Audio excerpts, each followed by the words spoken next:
अस्सलामुअलैकुम, welcome to सुम्बुल्स kitchen. आज हमारे किचन में बनने जा रहा है मज़ेदार सा पुलाव। मटन पुलाव बन रहा है। आप बीफ चिकन में भी ले सकते हैं। यहाँ मैंने इसके इंग्रेडिएंट आपको बता भी देती हूँ और डिस्क्रिप्शन बॉक्स में भी डाल दूँगी। जो कुछ यूँ हैं, 1.5 किलो मैंने मटन ले लिया है और मैंने 3 जो हैं वो दरमियाने साइज़ की प्याज काट ली हैं। 7 से 8 हरी मिर्चें हैं, 2 बड़े टमाटर हैं और आधा कप दही है। इसमें आधा कप दही ले लेंगे। और यहाँ जो है मेन मसाले हैं, 2 टेबलस्पून जो है मैंने सूखा धनिया जो है उसको पीस लिया है। ये देखें, ये सूखा धनिया। और ज़ीरा 1 टेबलस्पून पीस लिया है। साबित ज़ीरा भी आपने लेना है। और मेन इंग्रेडिएंट जो आपको बता रही हूँ, 2 टेबलस्पून कोई सा भी बिरयानी मसाला आपने लेना, आपने ज़रूर डालना है। ये एक ज़बरदस्त किस्म की रेसिपी बन जाएगी, आपकी काया पलट जाएगी पुलाव की और खुशबू भी बहुत अच्छी आएगी। और जो लहसुन अदरक था थोड़ा आपने रूटीन से ज़्यादा ले लेना है, 1.5 टेबलस्पून। और ये खड़े मसाले हैं, तेज़ पत्ता, बादियान के फूल और दालचीनी, हरी इलायची, 20 अदद दाने काली मिर्च के और इतने ही लौंग के भी ले लेने हैं आपने। ये सब क्वांटिटी मैं डिस्क्रिप्शन बॉक्स में डाल दूँगी। यहाँ मेरे जो है मैंने चावल 2 कप लिए हैं, तो आधा कप जो है वो मैंने ऑयल ले लिया। ये मेरी क्वांटिटी आप याद रखिएगा। तो ऑयल तेज़ गरम करना है, उसमें मसाले जब डालें तो इस तरह से ये बबल्स आने लगें और फिर उनकी खुशबू आ जाएगी। और अगर आप ठंडे ऑयल में डालेंगे तो फिर ये टाइम लेंगे। अब मैं इसमें जो है वो गोश्त डालने लगी हूँ। गोश्त आपने हड्डी वाला लेना है, वो अमेजिंग रिज़ल्ट्स देगा। ये हड्डी वाला गोश्त मैंने ले लिया था। ये मटन है मेरे पास। और अब आप इसको थोड़ा फ्राई कर लेंगे, थोड़ा कलर चेंज हो जाएगा। और साथ ही अब मैं इसमें अदरक लहसुन का पेस्ट भी डालने लगी हूँ। और जो आपने रूटीन से थोड़ा ज़्यादा लेना है, 1.5 टेबलस्पून अदरक लहसुन का पेस्ट बराबर बराबर ले लेना है। या आप 2-2 टेबलस्पून भी डाल सकते हैं ताकि स्मेल ना आए। और इसको बहुत अच्छे से फ्राई कर लेना है आपने, ताकि इसका कलर ना सिर्फ चेंज हो बल्कि थोड़ा सा ब्राउन ब्राउन भी हो जाए। उससे आप देखिएगा बहुत अच्छा लगेगा। यहाँ मैंने अदरक लहसुन का पेस्ट भी शामिल कर दिया है और इसको हल्का सा मैं मिक्स करूँगी। और उसके बाद यहाँ पर मैं अब नमक शामिल करने लगी हूँ इसमें। इस तरह से फ्राई करते हुए नमक आप अपने टेस्ट के मुताबिक डालिएगा। ये देखें कितना अच्छे से अदरक लहसुन फ्राई हो गया। आपको बबल्स नज़र आ रहे होंगे घी में, तक आगे इसमें पानी अब कम हो गया इसमें। अब मैं नमक भी शामिल कर दिया है इसमें। इसको मैं मिक्स करूँगी थोड़ा सा।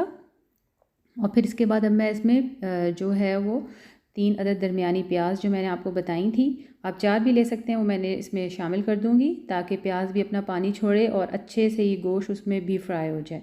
प्याज हम पहले भी फ्राई कर सकते थे, लेकिन आप इस तरीके को फॉलो करें, ज़्यादा अच्छा गोश्त फ्राई हो जाएगा। थोड़ा मिक्स करते करते देखिए इस तरह से ये मिक्स अच्छे से होके फ्राई हो गया। अब मैं इसे ढक दूँगी ताकि प्याज अपना पानी अच्छे से छोड़ दें। अब मैं इसको ढक दिया है, तो मैं इसको 5 से 6 मिनट बाद चेक करूँगी कि कितना पानी प्याज ने छोड़ा, कितना खुश्क हो गया। ये देखिए प्याज ने जो पानी छोड़ा था वो काफ़ी हद तक जो है वो खुश्क हो गया है और उसके साथ गोश्त भी पकता जा रहा है। आप कुकर में पका सकते हैं, लेकिन आप इस तरह फ्राई करेंगे तो आप बिल्कुल भी स्मेल नहीं आएगी मटन में से, बीफ में से। तो ये एक अमेजिंग रिज़ल्ट देगा इस तरह से फ्राई करना। अब हम इसको थोड़ी देर और ढक देंगे ताकि जो है वो पानी बिल्कुल खुश्क हो जाए। उसके बाद हम इसमें मसाले शामिल करें। ये देखिए पानी जो है वो काफ़ी हद तक जो है वो खुश्क हो गया। मैं 7 से 8 साबित हरी मिर्चें शामिल कर दूँगी और इसके साथ अब मैं इसको थोड़ा सा जो है हिला लूँगी और उसके बाद मैं इसमें बाकी मसाले भी शामिल कर दूँगी। और अब मैं इसमें मसाले शामिल करने लगी हूँ, सूखा धनिया, ज़ीरा पिसा हुआ और साबित, और 2 अदद बिरयानी मसाले के टेबलस्पून इसमें शामिल कर दिए। साथ में मैंने टमाटर भी शामिल कर दिए हैं। अब मैं इसे मिक्स करूँगी और थोड़ा सा पानी डाल के ढक के रख दूँगी ताकि टमाटर थोड़े सॉफ्ट हो जाएं। बस मैंने 5 मिनट बाद आके देखा तो देखिए मेरे टमाटर कितने अच्छे सॉफ्ट हो गए हैं। यहाँ पर अब मैं इसको आपको दिखाती हूँ टमाटर कितने अच्छे सॉफ्ट हुए। उसका छिलका इस तरह से उतर जाएगा और आपने सारे टमाटर का छिलका इस तरह से उतार लेना। इसीलिए मैंने मोटे मोटे बड़े टमाटर काटे थे ताकि इस तरह छिलका उतारने में आसानी हो जाए। तो आप 2 पीस करके भी डाल सकते हैं टमाटर के। यहाँ मैंने कुटी हुई हरी मिर्चें शामिल की। आप पुलाव में कुटी हुई मिर्चें ही शामिल कीजिएगा, लाल मिर्चें बिल्कुल शामिल नहीं कीजिएगा, अपने टेस्ट के मुताबिक। ये देखिए कितना अच्छा फ्राई हो गया है। अब इस मौके पे अब इसमें पानी डालेंगे हम इसमें। तो अब हम बर्तन चेंज करेंगे क्योंकि इस बर्तन में यखनी नहीं बन सकती। 2 गिलास चावल हैं तो हम 5 गिलास जो है इसमें पानी डालेंगे। मैं बर्तन चेंज करती हूँ, उसमें 5 गिलास पानी डालती हूँ और आपको दिखाती हूँ। ये देखिए मैंने 5 गिलास इसमें पानी डाल दिए। 2 गिलास चावल थे मेरे पास, तो अब मैं इसको ढक के रख दूँगी ताकि 1.5 से 2 गिलास पानी सूख जाए और गोश्त गल जाए। अब मैं आपको दिखाती हूँ 1-1.5 घंटे बाद कितना अच्छा गोश्त गल गया है। ये देखिए कितना अच्छा मेरा गोश्त गल चुका है यहाँ पर। अब मैं इसमें जो है वो चावल डाल दूँगी। जो 2 गिलास चावल मैंने भिगोए हुए थे, अब इसको मीडियम आंच पे जो है रख देंगे मिक्स करके। ये मिक्स हो गया, अब मैं इसको ढक दूँगी।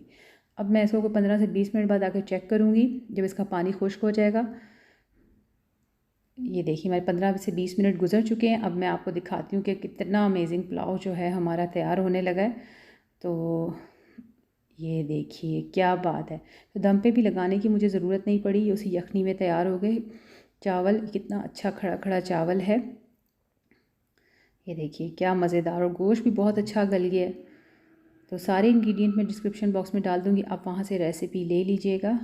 और इसके ऊपर आप, और इसके टेस्ट को अच्छा बनाने के लिए आप इस पर प्याज जो है वो फ्राई करके डाल सकते हैं। और ये देखिए मैं अब आपको प्लेट में डाल के दिखाती हूँ। और इसके ऊपर जो है फ्राई की हुई, ब्राउन की हुई प्याज आप डालिए तो आपको एक मज़ा आ जाएगा और बेहतरीन रिज़ल्ट्स मिलेंगे। अगर आपको मेरी रेसिपी अच्छी लगी है इन्हें लाइक करें, शेयर करें, सब्सक्राइब कीजिए मेरे चैनल को। अल्लाह हाफ़िज़।